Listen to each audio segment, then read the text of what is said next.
All right, guys, welcome back to the Creators Lunch Table. Come on now. Pull up a seat, sit down, Sit down. And while you're at it, bring me over a ring ding from the concession stand. And if you didn't hear the last episode, there's a little secret code in that one, a little Easter egg. If you know, you know. If you know, you know. That means you're truly part of this Creators Lunch Table. 100%. All right, so here's what we're going to do. If you're new, welcome. If you're not, you know the drill. We are answering voicemail questions that are being called in. We've got a little direct line, 90 seconds you get. 90, not a second more. No. You'll be cut off if you are longer than that. So here's the deal. Submit the question. We got another one today from Joseph who sent it in, and we are going to answer the question here on this podcast episode. So if you want yours answered, how do they do it? Speakpipe.com/live video school. Again, that's speakpipe.com/live video school. Drop it down below. It's also going to be in the description for you. Let's not waste any more time. Get into this question. We got to answer this. I like it. Here we go. Comes in from Joseph. I'm Joseph from Broadside Sparring. We've been having problems with audience retention. Like the click-through rates are all right. They could definitely be better. I need to work on my thumbnail and titles, obviously. But really, my retention is really, really bad. I need to work on that. Do you have any advice for that? Oh, do I have advice? Do I have advice? Do we know who this guy is? Wait a minute, though. He's the Hookzilla. I've been coined He's that the name. Hookzilla. Do you not know what that is? Explain it, because this is going to go right into this point. Yeah. So I didn't realize I was the Hookzilla until someone kind of pointed it out. I mean, but It's true, though. we were in our 1K collective class. I think it was, right? Yeah, Was yep, that? yep. Yeah. And, I was just riffing. I was spitballing. I was just spitting bars, Off as they the say. dome. Off the dome, as they say in the young kids say nowadays. I was spitting bars. Anyway, yeah. So I mean, your intro hook is everything. We're gonna go through that. So stick around here. If you guys are wanting some goods here, I'm gonna drop it like crazy right now. It's kind of like I'm freestyling. Yeah. At the lunch table, you're freestyling. That's right. I'm starving. I'm in the Oh, mood. no, we can't go Plain into and that. simple. I need food.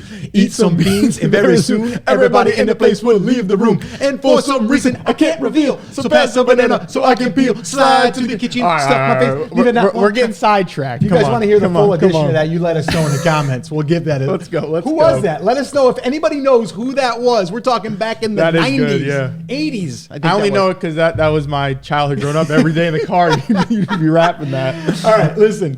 Hookzilla, come on, dive in. All right, we're not going there yet. All I got to say is, Joseph, I don't want him to kick my ass. It's sparring. I know. Got some sparring stuff going on. careful. They'll probably kick our ass. Make a good little All review right, right let's here. be of what he's friends. talking- Pull them up. You always got to have someone that's a tough guy at the table too, right? You're always like, yeah, come on Yeah, you over. got to get different characters Come on, everywhere. get in here. Pull up a seat. He's with us. Okay, so click-through rate. I don't think was he saying click-through rate too? He said it's lower than he would like, Okay. but he said mainly it's the retention of it. Well, we got two things there, right? So first off, let's talk about click-through rate. Okay. So your title, I'm assuming, is doing its job. And if any of you guys don't understand like how that works right now, like years ago, and I'm going back 15 plus years because that's how long I've been doing it, it was all search-based. Now it's really discovery, and it's like suggested and browse and all of that stuff, right? So we go on our phone and we're like waiting for the wife. She's in the market, and we're scrolling and we're just looking at the feed. We're being suggested things, right? Years ago, it was like how to fix the toilet, right? Yeah. Not like that as much anymore. You still like it, but not as much. So here's the deal. The title does the heavy lifting. It signals to the algorithm, hey, we want to show up in front of this audience, right? So that sounds like it's working for you, okay? But now the thumbnail, that speaks to the person that's scrolling. So I want you to imagine this. Another thing we did in the 1K Collective recently, we had them run this exercise, is I want you to think about your thumbnail that no one can read your title. They can't read the title. And that thumbnail has to tell that person scrolling what the video is about, okay? So that's the first thing. And let's clarify one thing on that, because a lot of people think, oh, then I'm just going to write what the title is with all words. No. Before you even add a word to that thumbnail, I want it to tell a story. And then what we do is we don't go more than 4 words on there, usually 3 to 4 words. And again, it's more of a curiosity base, not telling you exactly what I'm doing. It shouldn't say how to fix the toilet. It should say something like, can't believe this worked. Yeah. Something like that. Right. Yeah. The, whatever. The one tool that helped me, fix this toilet or whatever. Like it's like the one thing, and it's got an arrow pointing to the bottom of the toilet. Exactly. Right? Exactly. So it's about a toilet. Yep. Okay. Imagine now we're going to fix that issue. Okay. We get the click. The click is like, okay, got the attention, got the click. Now the eyeballs are on you. And then here's the big mistake. Again, we saw this in the 1K Collective and we corrected it. Yep. And the one thing I got to say with the 1K Collective, I mean, those guys in there, amazing. And they took constructive criticism well. No fluff, they say. No, they go, give it to us. No fluff. And so we did. Yeah. So here's the deal. I don't want to see any more, hey guys, if you're new to the channel, welcome. Thank you. And if you're not, nice to meet you. Yeah. Right. And then you have like subscribe on the bottom, and you have like make sure that you like and you heart and all that stuff. Get rid of all that. Yeah. Here's what it's got to be like. Right? Like, so what can I use for an example? Give me something I can wing off the dome. Your favorite is bass fishing. Bass fishing. We love going into that topic. So go ahead. So I'm going to help people. I'm going to help people catch more fish out of a pond. There you go. Right? Okay. So it's like in this video, I can start it like that. It's very generic, but this is a very easy way if you're not used to it. So I'm going to go there and then I'll give you another one. Okay. So it's like in this video, I'm going to share with you exactly how you can use one single worm and catch double the amount of bass. This is something that I discovered. I've been fishing now for over 15 plus years. And this worm, not even just the worm, the color of the worm shocked me. And I caught more bass on this one worm than ever.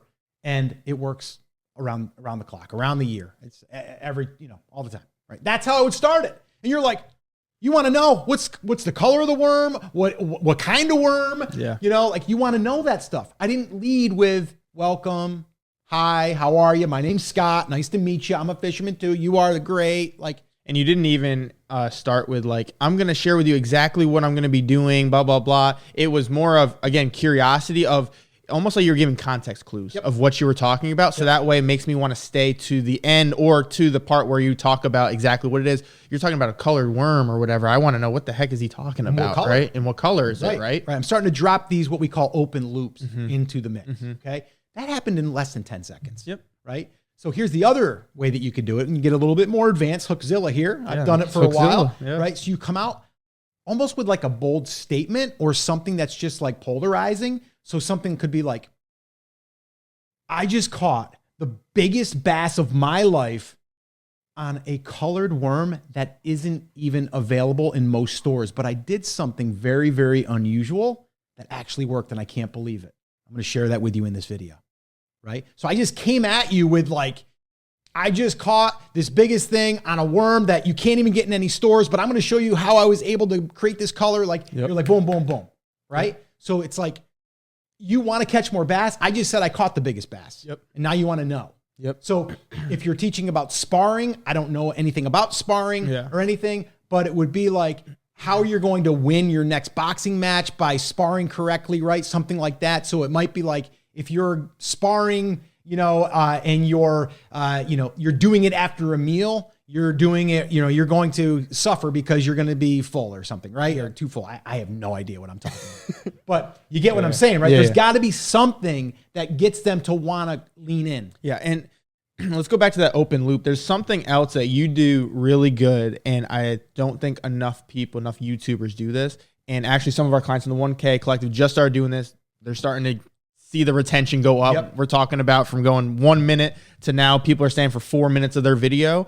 And one of the things is we talk about like a number, right? Like maybe 3 tips, 5 tips, right? And a lot of people, they do a good job and they're like, okay, I'm going to share with you 3 tips that we're going to do, blah, blah, blah. All right. Tip number 1, you didn't open any loop there. Instead, you just said, I have 3 tips for you. The one thing you do really good that not enough YouTubers do is you make inside of those 3 tips, you say something to either number 2 or number 3 or whatever number it is to make them want to stay. And what I mean is he'll say, all right, there's 3 tips of how I caught this big bass. The 3rd tip is something that I don't hear anyone else doing, any fisherman doing.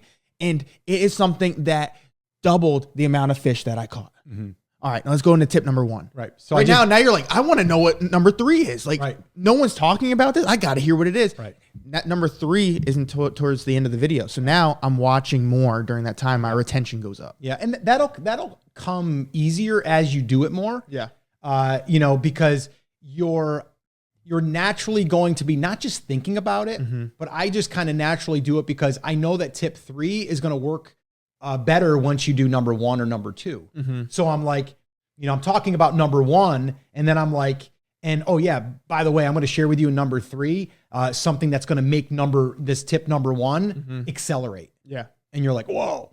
Yep. Right. So I'm kind of always doing that, but I don't even realize that I'm doing it anymore. Yeah. But that is what we call open looping. It's where you're creating these open loops. They do it in TV shows all the time. I mean, you're watching a show. I mean, Survivor Island or whatever it is, or not Survivor Island. It's the new one there. It's Deal or No Deal Island or whatever, right? Yeah. Like you're watching that, and then they leave a cliffhanger, and then commercial if you have commercials, and then all of a sudden you get back, and then at the end of the show they want you to stay to the next show that's going to happen. So always drop in these open loops because that's what we want and that's what we need.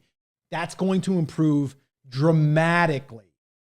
Oh yeah, 100%. Dramatically. That's going to help click-through rate and retention, because here's the other thing people don't realize. People think thumbnail, if I get a higher click-through rate, the video is going to soar. That's not true. Why isn't that the case, Scotty? Because with the click-through rate, they're always trying different audiences, right? So they're always trying different. So you're gonna notice too. You're probably gonna get a little zigzag going up and down because they're trying different audiences. But here's the thing: click-through rate can be super high, but if people aren't staying for the duration of it, then YouTube's like, oh, they only stayed for 30 seconds of a 10-minute video. People aren't really liking it. They're clicking off of this. I'm not going to share this anymore. I'm not going to really push it out as much because no one's liking it. But if you have a 10-minute video and they're watching 4 minutes of it, they're like, wow, people are watching 4 minutes straight of a video. Yeah. I'm going to send this out more. So honestly, this is kind of what we think. We think watch retention is more important than the click-through. Click-through is important, don't get me wrong, because obviously you need people to click. Yeah. But when we look at like the graph of what we think is going to end up performing better, the retention honestly is better, because like we see ones that have, the green arrow going up that says 4, 5, 6 minutes. And we're like, someone sat and watched for 4 to 6 minutes. And that's the average. That's not just one person. Yeah. Average of 1,000 people watching it, it's probably going to get a push. Yeah. Yeah. What does YouTube want? People to stay on the platform. And they want them to continue, and they want them to binge. And that's another thing that we taught inside the 1K Collective is like we call it binge looping. Yep. And that's basically where at the very end, we keep them in the loop of our stuff. Yep. It's like, it's kind of like you're keeping them in your own ecosystem. I had to stop you there because this is a little lunch table talk. Yeah. I'm triggered by the word looping. Looping, okay. Because in baseball, I played baseball, guys. And my dad coached some of those teams. And he'd be the first base coach. And anytime, if I fouled it up or I popped it up, he'd be on the sideline and go, you're looping. And let me tell you. So that meant I was dropping my shoulder and looping it. And I was popping it up. He's trying to crank it. You know why? Playing wiffle ball. That's why. Wiffle ball screws up these kids with hitting. So now anytime I hear looping or loop or whatever, I'm like, oh gosh, I got to hear him say it again. Right. But here's something that I wish we had back then. What's that? We had film. Yeah. We didn't really film as much. We got some. But it wasn't as easy to go and look on the phone. No, yeah. So you had to go, you had to import it, you had to look at it, right? That's but true. if I would have had that, I said, Scotty, get over here. Yeah. Let's watch yourself. Yeah. You think you're looping? Right? And that's kind of what we do in the YouTube world now is we can watch our retention 100% on our intros. Another thing that we did with our 1K Collective group is we did it on the second week, 14. We watched 14 intros from our students and we broke them down. Oh yeah. And that little class session we had, both week 1 and week 2, 4.5 hours each. 4.5 hours, yeah. Okay, not planned, but 4.5 hours each of a lot of great content there. Yeah. If you're hearing us talk about this, you're like, what the heck is it? Just in the description, we'll put a link to the 1K Collective, and you can check it out, and you can see what that's all about. It's really just it's a 4-week training, and we go through it to basically help people get 1,000 views consistently on their videos. Yep. Kind of like that stepping stone. Yeah. But anyway. Yeah. Anyway, let's just finish it as this. Yep. Retention all comes down to your intro hook. Yep. Intro hook. Yes, you need the click-through rate to get the click so people can obviously watch the video. Yep. But if they're dropping off 30 seconds in, they're not going to stay for the duration of it. YouTube's not going to push your video. So that's where that intro hook, the open loop, all of that, you put that in there. Now you go from only averaging a minute to 3 minutes. YouTube says, ooh, more people are watching this. I'm going to push it out more. Yep. Pretty much a little rundown. And We're just gonna end it. I'm gonna actually end this one a little bit. Wait a minute. Or do you have some? Are you going to speak pipe? You going to do? Yeah, okay. I was. Okay, go ahead. See, he has no faith in me. Listen, I'm not PR trained. Yeah, I'm getting. No, there. you're getting there. You're doing great. Okay, great job. So if You're you not have looping. a question, You're not looping. No, I'm not looping right You're now. not I'm hitting the looping. line drive Got right it off here. the tee. Hit that damn thing on the tee. Get in the tee. Give me 100 off the tee. So listen, if you want to send us a little Easy. voice message, sorry, Easy. Loud microphones. If you want to send us a little voice message and possibly answer a question in the upcoming episode or give you a shout out, again, put those channel names in there so we can give you that shout out. Go to speakpipe.com/live video school. It also will be in the description. Again, that's speakpipe.com/live video school. Nice. Now I'm going to let you end this one. And I want, on our ending though, I want you to say, when I say the part there where I go, say it with me, say it loud, say it proud. I want you to say it with me, say it loud. I want you to do that part. Okay. Okay. With me. Cause we'll do it together at the very We're tail. keeping this in too. Yeah. Oh yeah. Keeping it all in. We're just we're still figuring this out as we go. We're riffing. We're spitballing. All right, here we go. And as always, guys, remember, we're here for you. We believe in you. We're rooting for you. But you have to. You must say it with me, say it loud, say it proud, take action. Woo! All right. Now, this is the true lunch table. If you're here to the end, this means retention was crazy on this video, right? So here's the deal. We always leave a little Easter egg at the end here. And the Easter egg, you know what it is? It's code word. It's code word. You know what you get for it? Nothing. Hey, that's not true. No, you get to sit at the lunch table. You get to answer your questions. It's like the password to come in, and we're like, we should have a prize though. We'll come up with something. We might do something like anybody that does maybe the first comment of whatever the code word is. Yeah, they give something away. They get one of those things, a rubber ducky or a Twinkie. We just send them something. No, we'll come up with something, but we're still figuring this ending part out. Yeah, but we are gonna. This is a new code word this time. Okay, you got it. Oh, I got it. You got a new code word. We're going with something that is his favorite and is becoming my favorite because I'm younger you. Yes. That's what I am. Yes. And it's coffee. He loves coffee. I do. I literally just had to get him a coffee before I got here. Yeah. I got one too. I only like iced coffee. Iced coffee. It's all right. Cold brew. I'm not a big hot coffee. Oh, I love the hot. Makes me have to go. I don't want to have to go. I just want to relax. Okay. So iced coffee doesn't do it to me. I don't know why. It might be the hot. But anyway, code word's coffee. All right. So comment coffee down below. This means you are a true content creator. Or sorry, not content creator. Well, you're a content creator, but you have to create a lunch table. That means you're here. That Again, means you stayed to the end. All right. And while you're up, go on over there and get me a coffee.